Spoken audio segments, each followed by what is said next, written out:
समस्त नमस्कार। पूर्वतन गृह मंत्री तथा विजु जनता दल वरिष्ठ नेता जूनागढ़ मान्यवर विधायक श्रीयुक्त दिव्यशंकर मिश्र महोदय आपन को विस्तृत भाव में सब कथा जन सारे।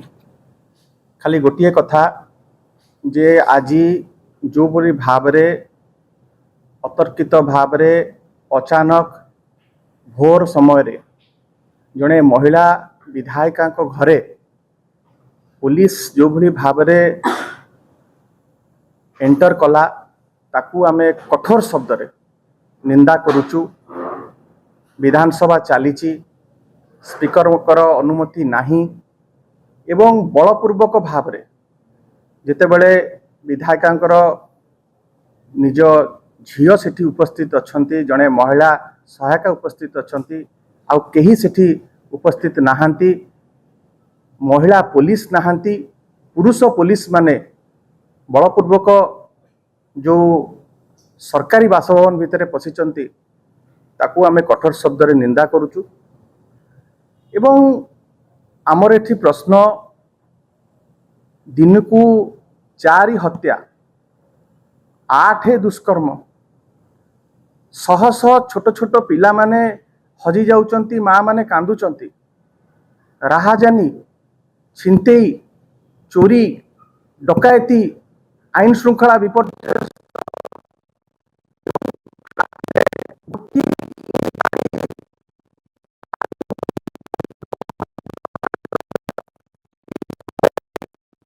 कार्य सब व्यवहार करा जाउची। 24 वर्षर इतिहास आपण देखंतु पृष्ठा खोलिकी नवीन बाबू केबे भी ये पॉलिटिकल वेंडेटा केबे आपण देखि नथिबे।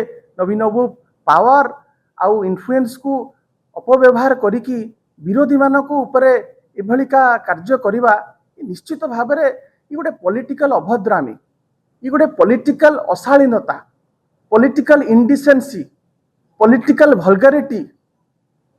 आपको जिते कड़ा शब्द रे निंदा कले भी कम पड़िबो।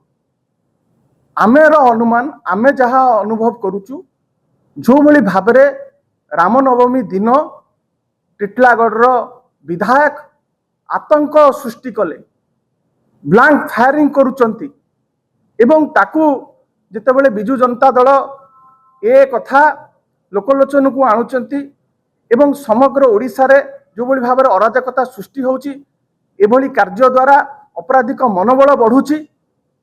ए कथा को जितेबले विजु जनता दल आगु को आनीची एमाने अटेंशन को डाइवर्ट करबा पाई जड़े महिला विधायक घरे आपण पशि जाउचंती। ये कौन पाई आपण पशिचंती? तांकर लॉयल्टी सी नवीन पट्टनायक पाई देखैले बोली कि तांकू बारंबार चाप सृष्टि करा जायछि। राज्यसभा निर्वाचन बेले क्रॉस वोटिंग तमे करो, से कहचंती जे आम डीएनए रे बेईमानी नाही, आमे होउछु नवीन बाबूंकर एकांत अनुगत, विजु बाबूंकर विचारधारा आम अनुप्राणित। तांकर गोटिए भूल जे सीए तांकर कैंडिडेट को भोट देइचंती बोली, निज कैंडिडेट को भोट देइचंती बोली आपण एभलिका तांको ऊपर राजनीतिक प्रतिशोध नेबे।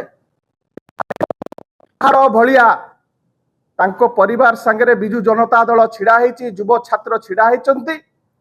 मुझे कही रखा को चाहे SP is answerable. Kalahandi SP आपण एमिति खसी जाई पारिबे नाही। आमे ह्यूमन राइट्स रो कबाट खटखटेबा, जेतेक संवैधानिक संस्था अछि आमे कबाट खटखटेबा। मान्यवर पूर्वतन गृह मंत्री कहूथिले असेंबली चली, असेंबली रे मध्य एक कथा को उठा जीवो, उत्थापन करा जीवो एवं राज्यसभा रे मध्य आम सांसद माने कथा उठेइबे एवं जो माने ताको सीमा उल्लंघन करिसंती तांको उपरे दृढ़ दृढ़ कार्यानुष्ठान ग्रहण करा जीवो।